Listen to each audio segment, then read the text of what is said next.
Brazil was once hailed as the next economic superpower, set to overtake nations like Britain and France. In 2012, it stood as a leader for economic growth.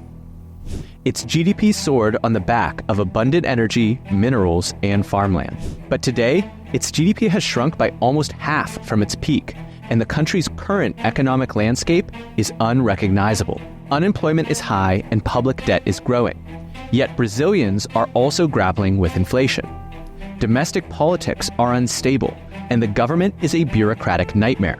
The contrast between Brazil's past economic growth and its current decline calls into question the success of all emerging markets. And this economic roller coaster mirrors Brazil's performance on the soccer pitch. Once synonymous with vibrant, world-class football, Brazil's recent World Cup shortcomings reflect a nation broadly struggling to live up to its potential. Both on and off the field, Brazil faces a pivotal question. What caused this reversal of fortune? And can Brazil reclaim its position on the global stage? Brazil's economic trajectory wasn't always so uncertain. In the early 2000s, the nation embarked on a meteoric rise that gripped the attention of economists and global leaders. Both wondered, how did a former economic backwater transform into a powerhouse in just over a decade? Well, from 2003 to 2013, Brazil experienced an economic boom driven by skyrocketing global commodity prices. China was industrializing rapidly. This created an insatiable appetite for raw materials, and Brazil found itself perfectly positioned to answer the call. Its agricultural sector rose to the challenge. The country emerged as a top 5 producer of 35 different commodities. Brazil's farms and ranches churned out soybeans, grains, and sugar, making it the world's largest net exporter of agricultural products. Brazil's rich iron ore deposits were shipped to feed China's growing steel industry. Petrobras offshore oil production helped feed China's need for crude oil. Thick Amazon forests were turned into pulp and paper for Chinese processed goods. When the 2008 financial crisis roiled international markets, Brazil escaped largely unscathed. That was because China's demand for commodity exports barely slowed down. So, the Brazilian growth story marched on. Brazil was a huge country with control of all the resources it would need to develop. GDP per capita was rising. And if Brazil got wealthy enough, economists began to imagine a consumer market with 200 million people beginning to lift other South American economies too. The country's leaders spoke confidently of Brazil taking its rightful place among the world's great powers. The government used its newfound wealth to implement ambitious social programs like Bolsa Familia, which provided financial aid to low-income families. These initiatives lifted millions out of poverty and dramatically expanded the middle class, and access to healthcare and education improved dramatically. However, beneath the surface of this economic miracle, cracks were beginning to form. As Brazil basked in its newfound global status, it landed a potentially crowning prize: the opportunity to host the 2016 Olympics. The announcement was met with optimism domestically. It was seen as a chance for Brazil to showcase its economic prowess and cultural vibrancy to the world. The country's leaders envisioned the Games as a coming-out party for a nation that had finally taken its place among the global elite, just like the 2008 Beijing Olympics had been for China. However, the gap between Brazil's aspirations and its reality began to widen almost immediately. As preparations for the Olympics ramped up, the country's economic foundations started to crumble. The commodity boom that had fueled Brazil's meteoric rise was coming to an end, exposing the underlying weakness in the nation's economic structure. As demand from China slowed and prices for iron ore and oil plummeted, Brazil's economy ground to a halt. Simultaneously, political instability began to rise. Corruption scandals emerged, eroding public trust and investor confidence. And the government's ability to manage the economy effectively came into question, with the realization that the increased government budget had not been spent well. Infrastructure projects promised as part of the Olympic bid fell behind schedule and way over budget. Images of unfinished facilities surrounded by waste and debris began to circulate internationally, tarnishing Brazil's reputation. Public servants facing unpaid wages went on strike, and the accompanying economic downturn hit everyday Brazilians hard. Unemployment rose sharply, and the gains made during the boom years began to erode. The expanding middle class, once heralded as the sign of Brazil's economic miracle, found itself struggling to hold on to its newfound status. As the world's attention turned to Rio de Janeiro for the Games, it was Brazil's economic and political turmoil taking center stage. The country that had been poised to join the ranks of global superpowers was now grappling with a recession, political scandals, and widespread public discontent. The Olympics even became a contentious issue within Brazil. Critics argued that the billions spent on hosting the Games would have been better used to address the country's pressing social and economic needs.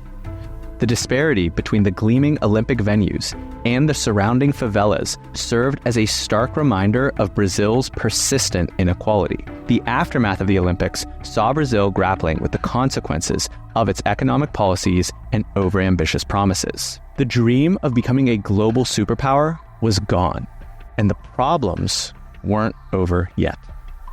As Brazil's economy faltered, an unexpected revelation was brewing.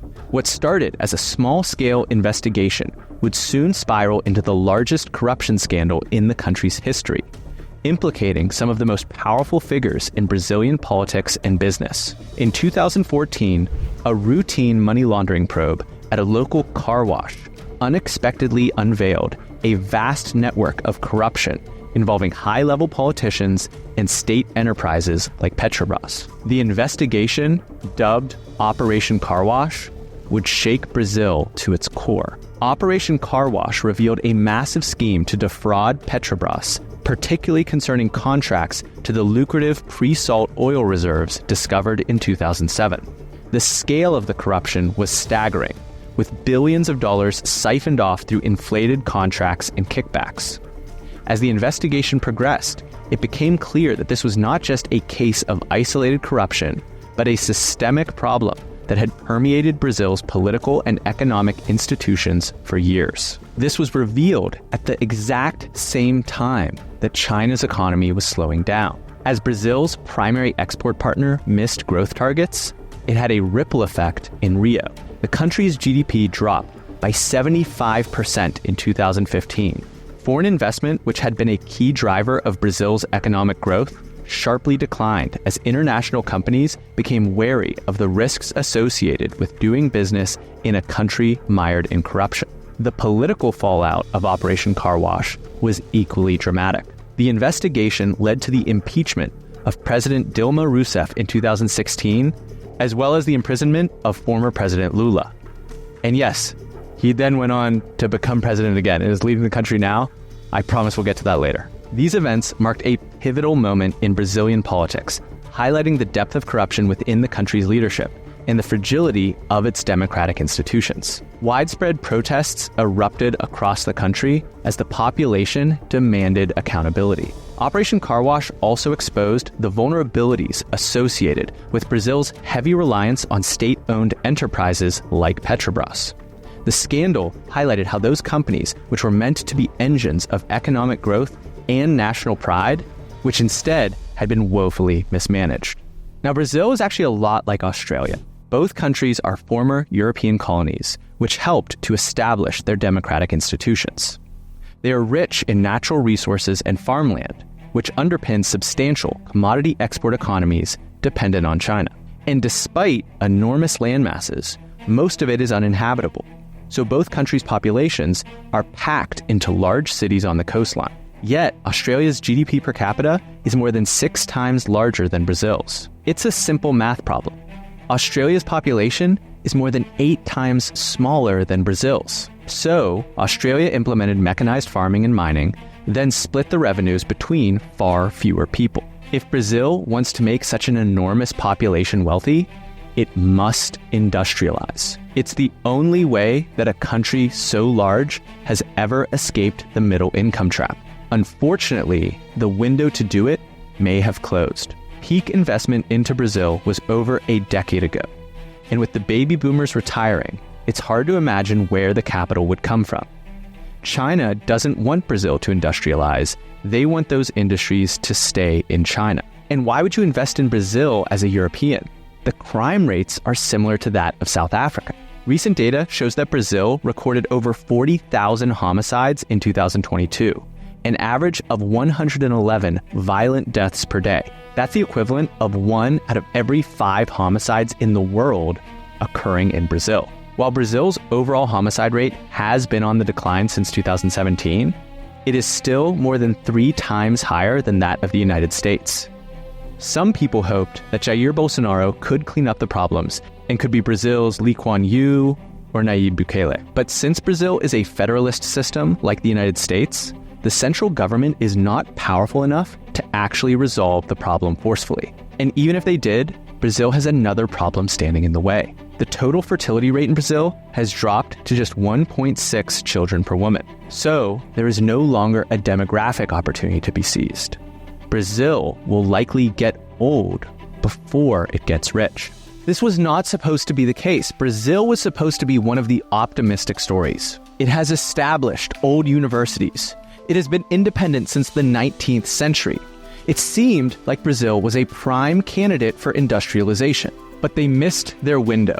The boom times of the 2000s were actually the tell that they were going to miss the boat. They pushed all their chips in on commodities, and an economy based on sugar, coffee, tobacco, beef, soybeans, and beautiful beaches can only go so far. This stands in stark contrast to the development path of South Korea, Taiwan, and Japan. Their leaders have been investing into industrial sectors for decades. They are now linchpins in multiple industrial sectors and have some of the highest GDP per capita numbers in the Eastern Hemisphere. Instead, Brazil completely hitched its cart to China. The US is an agricultural exporter, and we'd rather buy our beef from Argentina than Brazil. The EU is extremely stringent on its standard for agricultural practices, and farming in the tropical jungle requires a lot of pesticides.